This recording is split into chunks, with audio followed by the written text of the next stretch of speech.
H-A-T. It's in the name. Welcome into the Helping Healing Humor with Ben and Travis podcast. On today's episode, we're going to talk a little bit about identity. We're going to leave it a little vague so that we have room to go in different directions and see where it takes us. But we're thankful that you're along for the ride, and we'll get to that conversation right after this important message about the Joy Rider. Hey friends, we've got something really special to share with you today, a brand new children's book that's all about faith, family, and finding joy in the middle of life's challenges. It's called The Adventures of Ben and Travis and the Joy Rider. This heartwarming story follows a big brother in a wheelchair who uses his creativity, courage, and a whole lot of love to help his little brother and cousin overcome life's obstacles. Together they show us that joy isn't about what you have, it's about how you choose to face the ups and downs of life. This book is full of fun, adventure, and hope. It's perfect for bedtime stories, Sunday school libraries, or as a meaningful gift for the kids in your life. Plus, it's a great way to start conversations with your family about resilience, compassion, and faith. Pre-orders are open now, and when you order early, you'll be one of the first to get your hands on this inspiring story. Just head over to benandtravis.com/books. That's benandtravis.com/books and pre-order your copy today. Give your kids a story that will make them smile, laugh, and believe in the power of joy. I'm Travis Creasy, pulpit minister at Westgate Church of Christ in Dothan, Alabama. That is all-pro counselor with three-court counseling, Mars Hill Bible School, and Highland Park Church of Christ, Ben Hayes. How's it going, Ben? You've been frosted over? We have been, but it's, not been so bad that we couldn't get out a little bit today. There was really nothing to play in, but believe you me, Cypress found a way to go outside and hang out with neighbors and play in the dust that, came last night. We got a little bit of a dusting last night. But everything's good. Will Myhan is also with us, a youth minister at Highland Park Church of Christ, Bible teacher at Mars Hill Bible School as well, and helper with Walk for Water. I don't know what your official title is, but how you doing? I'm doing well. I had to ask you what the weather was because I haven't even looked outside yet today. And it's 1:00 in the afternoon, but ready for it. It's a good life. That's right. The youth minister life. Don't go into preaching, guys. Go into youth ministry. It's the way it works. Now I'm just waiting for it to get above freezing. I'm ready to, as Lindsay says, about a day in the house drives me nuts. So I'm ready to start moving around and seeing some things. But I guess the rest is always a good thing. I mentioned as we got prepped for the podcast, what little prep we do for this podcast, that we had talked last night, talked a little bit about John 1 and some of Ben's sermon series he's doing. And we had kind of a Bible study online live, shared it in the Facebook group, Ben and Travis Facebook group. If you hadn't joined there, you should do that. We send all kinds of content. It did give me a little COVID feel. We did that a couple of times during COVID. Yeah. But it was good. Check it out. I think I shared it on the Instagram. By now it's probably gone though, because those stories only last for 24 hours, but you can find it on Facebook. I think I shared it on our X, formerly known as Twitter account as well, but it was good talking to you guys. And of course, Carson jumping on and keeping us young. But today I did want to talk a little bit. And once again, as I mentioned in the intro, identity as a minister. I think I've heard it more in the college age or maybe just a little out of college. And certainly college is a time of transition where people are trying to figure out who they are, what they want to do. And there might be a little anxiety in trying to figure all that out.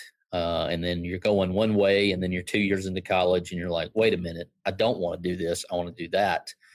And to some degree, that doesn't change a whole lot. I think we kind of project that you get to this point where, oh, this is what I'm going to do, and there's no more uncertainty. And I don't think that's true. I think that's a falsehood because there's all kinds of uncertainty with life. And certainly we would say that identity starts with your trust and your faith in God and Jesus. But we also know that the world may not be very receptive to that at times. And so the temptation is to maybe not identify with that as much. Yeah, and it's something where I think people struggle with identity all through their life. I do see where, and especially as you said, as those transitions happen, so much right now of my identity is wrapped up in my kids. And, at some point in time, you sort of lose your identity a little bit more, and it becomes you're just Jackson's dad or Destin's dad or Bransley's dad or, whatever. And you kind of start losing some of that. And then that becomes the identity that you have. And then they graduate and they leave. Mine never will, because I have so many of them. I'll still have kids when I'm 80, I feel like, in the house. But some of you guys, y'all are going to go through that time a little quicker than me, probably, where your kids move out. And then all of a sudden, you're trying to rediscover a little bit of your personal identity, because everything was chasing, a ball around or chasing school around or whatever that they're involved in. So I think it's almost a lifetime struggle, from whatever your identity was in middle school, high school, college, to parenting, to, retirement. So I feel in our climate today, and I've thought about this a lot, Travis, you texted this earlier in one of our text groups, is I feel like I've got to identify on one side of the aisle or not, even politically, with just the landscape of where things are on a national scale, things that have happened in the past couple of weeks. And it's almost like I'm sitting here trying to figure out what is okay for me to say, and then it's, should I say something or should I not identify with any of it? And I think that even as a Christian, I'm not afraid to identify as a Christian. I pray that I'll always feel that way, but identifying as a Christian in different political landscapes, it's like, I don't want to say the wrong thing, or I need to say the right thing. And it's one of those where I almost just posted, hey, remember Jesus said, love everybody, and it's like, is that okay to say? Is that going to tick people off? Am I hurting, my testimony, we could say, as a Christian, by saying something? And I think just in my landscape as a 36-year-old, I'm trying to guide, maybe I guess is the word, guide teenagers or help teenagers in their relationship with God. But it's, well, what can I say? Because I don't want to say something to where they'll no longer listen to me. And so I even think as a Christian, it's hard at times to identify, and maybe I'm sounding dumb. I don't want to sound wrong in that I don't want to identify with Jesus, but saying the right thing or identifying with the right thing sometimes either helps me with Jesus, with people, showing them who Jesus is, or it hurts me. And I find myself at times struggling to go, all right, what's right here? And I know what's right and I know what's wrong, but in the political landscape, what does that look like? So I think there's even times, even when we're confident in our Christianity, it still can be stressful, to find, because I know at times all of us have said, hey, if I post this, do you think that's okay? Did it come off the right way? Or am I sounding too far one side or the other? And so I think it's just a huge topic that even in our confidence of who Jesus is, we still struggle. Where do you feel like we struggle in discovering identity? Like, what do you think are some of the barriers for figuring out exactly who we are, or maybe that give us a wrong impression of who we are? You ever thought about that? You see these things, and I'm pro evangelism. I'm not evangelistic enough, but we see evangelism training, and I'm all for the training. But hopefully in that evangelism training, we have kind of what Will's talking about, compassion training. I need compassion training. And I don't know about y'all, but I read Facebook posts, and for some reason my brain translates those as all yelling. Like, you couldn't put it in all caps and it yelled more, And I've really tried to adjust how I read things, and try to find something to be compassionate about and their perspective. You know, a lot of my prayer is, God, make me angry about the things that you're angry about. Make me urgent about the things you're urgent about. Make me concerned and compassionate about the things you're concerned and compassionate about. Because my response to, I'm sure that the response to people, the things that we say or we post, but my response is I already know what this person thinks and what they believe because they've been yelling at me on Facebook, all caps. And so I just blow by what they post, right? And so I miss the thing I probably should be compassionate about because they're yelling and screaming all the time. And there are people who, you know, it seems like their desire is not to be at peace with everyone, right? And I can be guilty of being lazy, you know, trying to find the gray areas, not so I can show how I love them and have compassion, but the gray areas so I can be lazy, you know. See, that's wrong. That's the wrong take. And really all you need is a sentence to do that, whether it's somebody on the right or the left, or whatever brand of Christianity that you have. And so I think it's generous assumptions. You know, this person is sharing, that's a good old Lois Mays phrase there, generous assumptions. This person is sharing from their heart. And I'm going to generously assume that's where that's from. And even if I don't agree with it, this person is very excited about it. And I remember we went to a 7-on-7 passing camp at Alabama back in the Mike Shula days. And it's a 7-on-7, you know, it's practice. It is a tournament. It is competition. And there was just a coach out there, buddy, and he was jacked to the ceiling about 7-on-7, fired up, yelling, screaming. You know, nothing bad, nothing wrong. He wasn't being degrading, but I was sitting beside Mike Shula, and Mike, probably one of the reasons he got let go is he was more like a player's coach. He didn't get fired up about a whole lot of anything. And I just remember him leaning over to me and going, man, that guy is fired up. And that phrase I use when I read a lot of Facebook stuff, like, man, that person is fired up. And hopefully don't use that in a way to just negate whatever they're saying. Yeah. And so I guess I kind of go into it and go, okay, let me find the truth here. And then, Lord, what am I in my identity, identifying with you? What is true and what can I change about it? Like what can I gain from this person's perspective, even if I find myself on the opposite side of it? Well, that kind of goes back to that question that I posed, and that is like, you know, what are some of the things that maybe get in the way of, or that we struggle to get by? And I think it's kind of what you're saying there. Like sometimes for people, it's like, this is my worst mistake, and I have a hard time ever getting past that identity.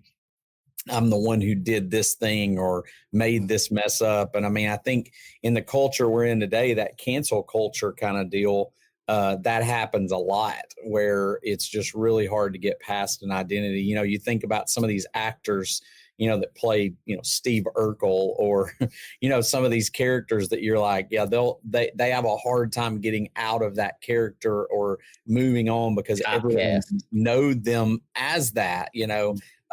Carlton off of the Fresh Prince of Bel-Air, you know, some of those kinds of things, but also, and sometimes it's those strongest talents that we have, those things that we've gotten good at, and we're just known for that one thing. Some struggle that we're in, some issue that we have had, a health event or whatever. It's just hard for us not to get really focused in on something that has happened to us rather than who we are. You know, and I think sometimes even people who struggle on a mental health level with things like post-traumatic stress, or even with a diagnosis of some sort, I really try as a practitioner not to make someone a diagnosis. Like if you know, they may have a mental health disorder, you may have a physical disorder, but that is not who you are.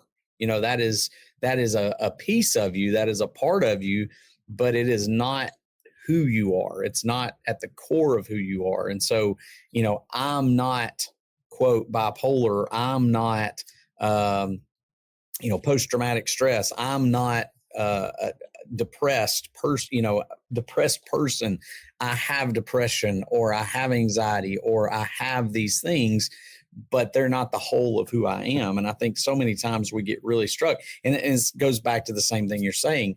I may vote Democrat or Republican, or I may have a certain team that we cheer for, or whatever the case is, but it's still just a piece of me. And it's not the full picture. And if we are not careful, we draw those dividing lines with each other based on these identities that aren't true identity. I think one of the barriers that you talk about too with identity is no matter what you identify with, you're going to bring about and find conflict. And I think so many times, like with our teenagers, I don't want to identify with anything because I want to fit in with everything. And in doing so, you find even more issues. It's almost like when I float to everything and I believe in everything and I'm okay with everything, or I'm going to follow whatever ideology is out there. Well, at some point you're going to find conflict there too. And if you just would have went ahead and identified with what you knew was right in the very beginning, then you probably would have felt better about who you are as a person, because it's something that you actually do believe in. But yet in working with teenagers every day, I just see floaters, and then the floaters get upset with this group. So then they float over here, and then they float over here, and then they keep floating, and they've never actually found anybody to do life with, because they went over here for a minute, ticked off that group, or got ticked off at them, floated to the next group, same thing happens. And then you find yourself completely alone. And I think almost we worry about, am I going to identify with fill in the blank, whatever it may be, because that's what I know is right, or that's what brings me joy or happiness, and I'm good with that? Or am I going to just sit here and identify with everything and never find any true fulfillment in whatever it is that I believe in? And I think, Lindsay will tell you, she took me to Hamilton, the Broadway show, and love it. I love the story. It's kind of cool, just the rap and all that, good music.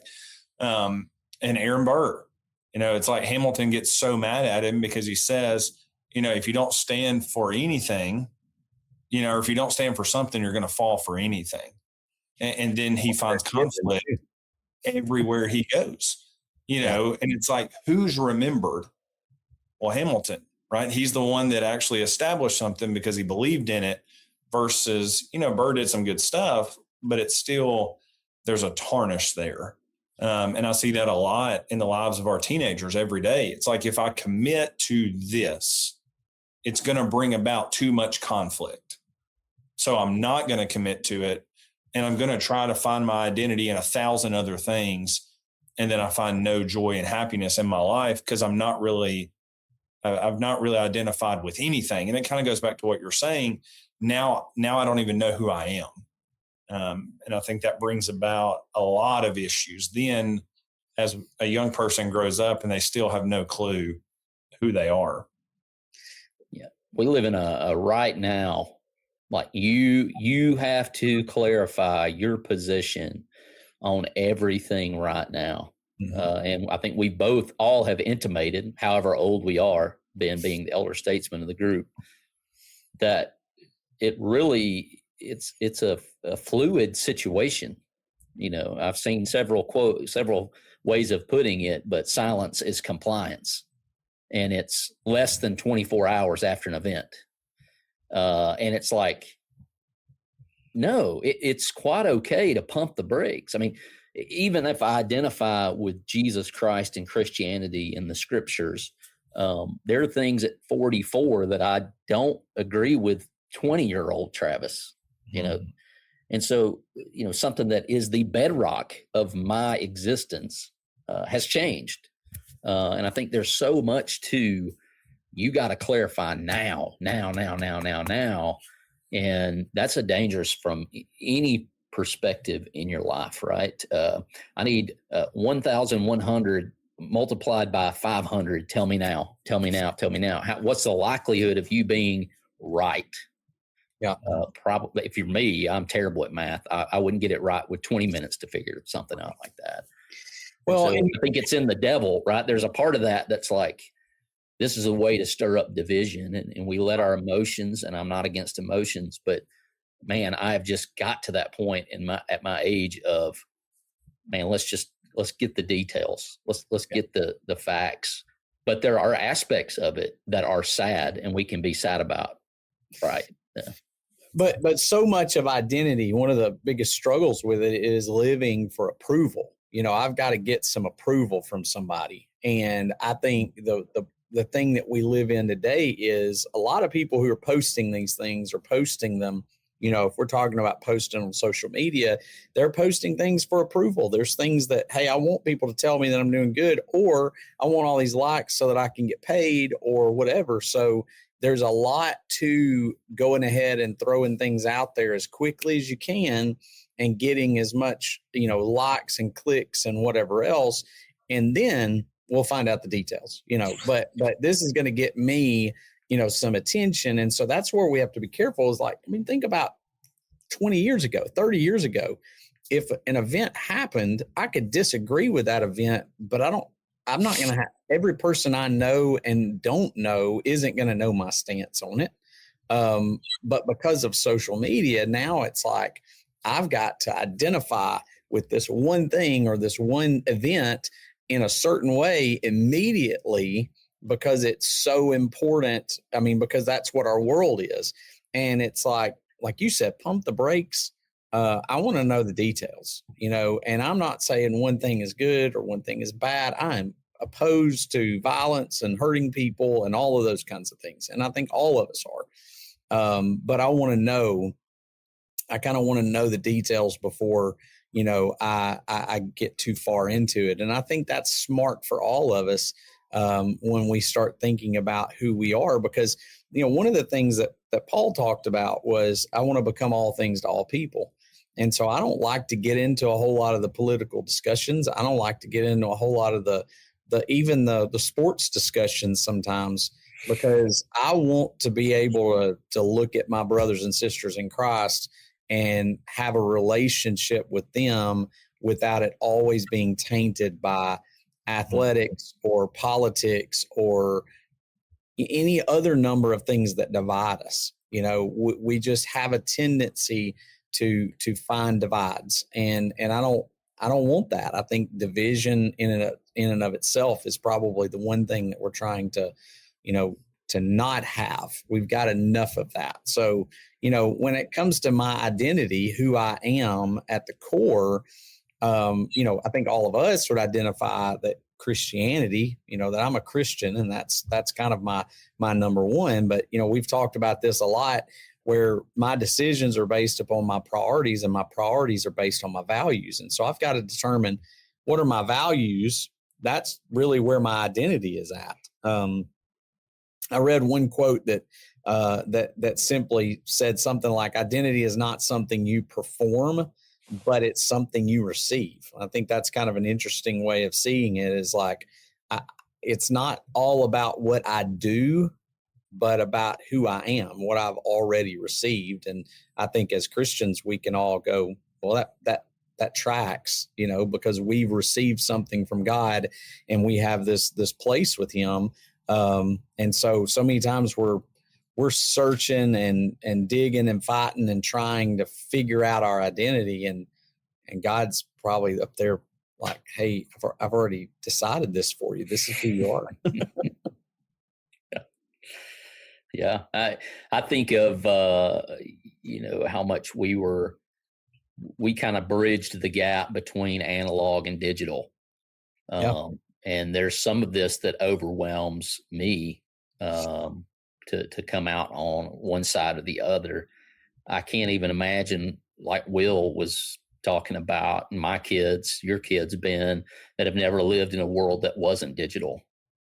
And where so much of your self-worth is determined by who you run with. And, I had a bully till 3:00, and then I was done. He's not going to reach me. I'm not going to think about the bully till the next day at school. And now because of cell phones and email and text messages. Like they have more of the ability. And I guess I just go back to John chapter 10, which you'll get to in your sermon series, I'm sure, where Jesus talks about, I've given you life and life abundantly, but the enemy comes to kill, steal, and destroy.